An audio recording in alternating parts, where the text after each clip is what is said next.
Paul from Bred Foods, and today we're here to show you how to use our simple and amazing pastry. This product is all natural ingredients. We make it gluten-free, dairy-free, sugar-free. We do a sweet pastry with a grade A Madagascan vanilla that is just absolutely fantastic product. I've been using this company for many years, and their product has always been of the highest quality. We also do an organic lemon pastry, organic lime, organic orange. So if you're making a key lime pie, you might want to put a little bit of lime in your pastry just to enhance the flavour of that pie, or lemon for a lemon meringue pie, just be absolutely fantastic, or vanilla, which works across the board for everything. To be honest, I love vanilla and lemon. Both of them together are just fantastic. And don't talk to me about orange, lemon and vanilla. All three together are just, well, they'll blow you away. The pastry is just absolutely outstanding. It's certainly Michelin star material. So we do a short crust pastry, which is for your savoury tarts, which you would use very similar to this, but this is a sweet pastry that we're going to do today, and you would use this in obviously sweet tarts. So first and foremost, we need to defrost this product. The reason it's frozen, why do we do it frozen? One, it extends its shelf life. The shelf life on this product is a year in the freezer. It will not contaminate, it will not get frostbite. It is in a vacuum pack bag, and that will fully protect it, as I've said in previous videos. So what we need to do first and foremost is we need to take it out of the packet and make sure you keep the simple instructions here beside you. And make sure that you follow the video right the way through, and then you'll get the full concept of what this product can do for you. So you want to make a pie, it's a Saturday afternoon, you're at the kids' party, you've got so much to do, you want to do them a nice apple pie. How do you go about doing that? Well, nice and simply, you've just bought a natural, healthy, no preservative product, no E-numbers, nothing in there whatsoever. You can make this at home and you can do it the same way and freeze it down. It will work fantastically. But to save you having to do that, pastry is very hard to make, especially in the right conditions. If your house or your kitchen is very hot and your hands are very hot, then the product is really not going to work very well. That's why you'll see in professional kitchens they use marbles and they use cold stones to actually work their pastry on. They'll have buckets of ice water there to put their hands into to make sure that their hands are not too hot before they start to handle this product. And as you can see, I'm doing very little to put my hands on this product because it really doesn't like it. So first and foremost, let's take this product out of its packet. So I've got a chopping board here, because if you're going to use a knife, you want to make sure you're putting the knife on a chopping board. Don't use it on a steel counter, apart from the fact that you'll cut the counter and you'll also blunt your knife. Try and use a sharp knife as well if you can. And these knives here, these are pastry knives, confectioner's knives. They cost about £22 each. They're absolutely fantastic. They're so versatile. You can skin fish, you can chop up meat, you can cut vegetables, you can do whatever you like with this knife. It is so widely used for top-end chefs. I even buy it as presents for family and friends. It's so good. My sister's had one for maybe 6, 7, 8 years. She's still got the same knife. It's still got teeth on it, whereas I probably go through one of these in a professional kitchen in about 3 months. But I'll still buy them over and over again. And for the price that they are, I think they're just genius. So let's get back to the product. We're going to take the product out of its packaging. So important, obviously. And you just need to cut a couple of sides and then lift the product out of the packet.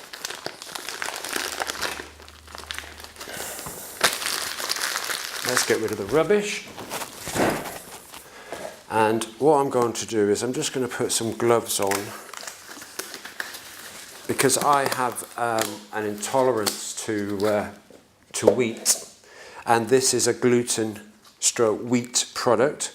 And actually the intolerance that I have, apart from the fact that it makes me very ill if I eat it, It also gives me a very, very bad rash on my hands. So I have to be very, very careful when I'm handling these products.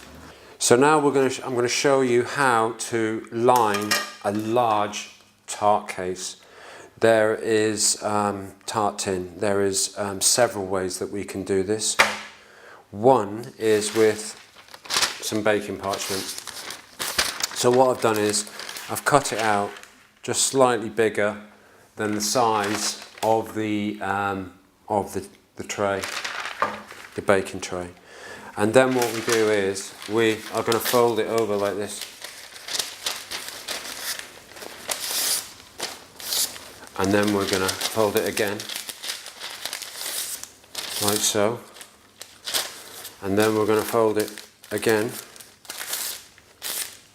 like so. Like you're building a paper aeroplane. Then we're going to do it again, like this.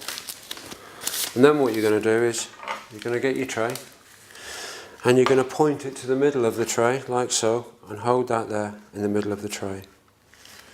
And then what you're going to do is you're going to push that down to the bottom and then come over the side like that. You see that? Like this. So push it down like that and then come to here. And then we're going to hold it there. So this is the size we need. So get some scissors. Boop, like this. And then we open it out.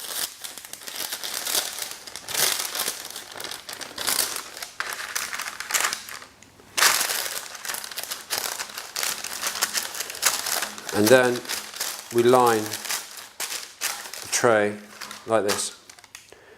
Now what we would do, another way to do this is obviously to butter and flour this, and then once again you would put that into the fridge to chill before you put the pastry in it. So what we're going to do now is we are going to roll the pastry, the most important part. So what I've done is I've taken off enough pastry that I think will cover this pie tin. So a little bit of flour and just gently scat the flour. Don't drop it down in big lumps, just scat it like that. Gently flicker the wrist and just gently put some flour on the workbench, like so. Another little sprinkle of flour on top, just gently rub that in. And then on your rolling pin, nice simple domestic rolling pin there, just like you're going to use. And we'll just move that tray out of our way. So, how do we roll pastry? Gently, nice and gently, there's no rush. Just gently manoeuvre it like that. There you go. Then pick it up, swirl it around just to grab some of that flour. And then once again, we're going to roll it. And then with just a little bit more flour. Very small amount, as you can see, we're not using a lot at all.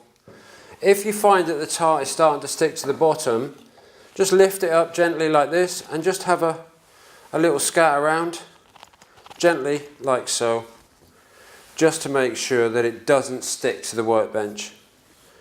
And then once again, we'll continue to roll that pastry out. Now the thickness really is up to you, but I would highly recommend that you roll this to literally 1 to 2 centimeters, which is, if you have a look at a measuring tape, it will tell you exactly what that is.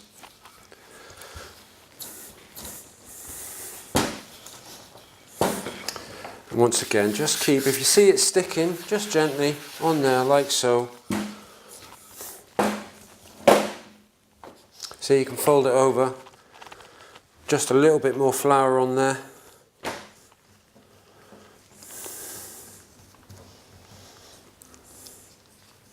See, the problem is we've had it out quite long, and it's because we're doing the videos, and it's starting to get a bit warm.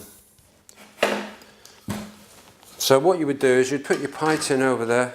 That's not big enough. It's big enough this way. Excuse me, we need a little bit more that way. And then this way.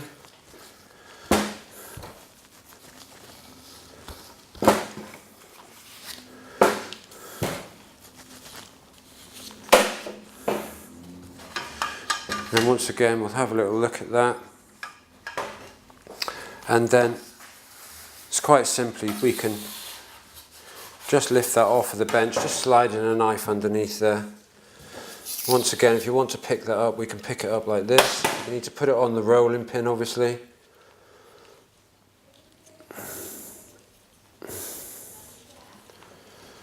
And then gently roll it. Yours is obviously going to be a lot cooler, and once it's cool, it just holds so much better together. So then what you do is, nice and gently over the pie, like so. You have to be making sure that you do try and get it centre, and then you want to gently just push it down into the corners like so. There we go. And then what we would do is we would just gently slice off the excess pastry like this. You see? Perfect. Push that pastry to one side.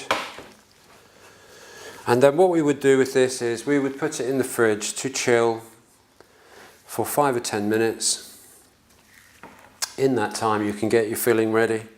If you want to make a pie, you would slice your apples into this, apple and almond for instance, you would slice them into that, and then from this extra piece you could roll a top from it quite easily. Pardon me, if you wanted to make a meringue pie for instance, you would want to line this and blind, what we call blind baking. You may have heard of that and not been sure exactly what it is. I'm going to show you what it is. So when you're blind baking, what you would do is you would get some cling film, and once again, like we did it earlier, like this, you would get 2 or 3 sheets of this pastry, of this cling film, sorry, to line the pastry. And I'm just showing you quickly here how to do that. So then you would do it like this, and then you get baking beans. Oh, baking beans are very expensive. I wouldn't recommend baking beans. What do we use? We use rice. Really cheap, really easy, has no impact on the product, as you can see. I've been using these for about 3 years. I just keep them clean and make sure that they're good to be used inside, even though they're not touching the product. So then what do? We line the product like so. Give it a little shake. And pastry needs to be cooked at a high temperature. So you're wondering, is it going to burn the cling film? Well, here's one that we use for smaller tarts. So we would put the tart in there, and then we would, the pastry in, and then we would put that in, and then we would blind bake that. And then what we would do is we would take that out, and then we have tart cases, individual tart cases that we can use. You can also freeze the tart cases once they're cooked and use them at another time. They freeze absolutely perfectly. So you just lift over that little bit of cling film that's left over, like so, and then we're ready to bake our pie case. So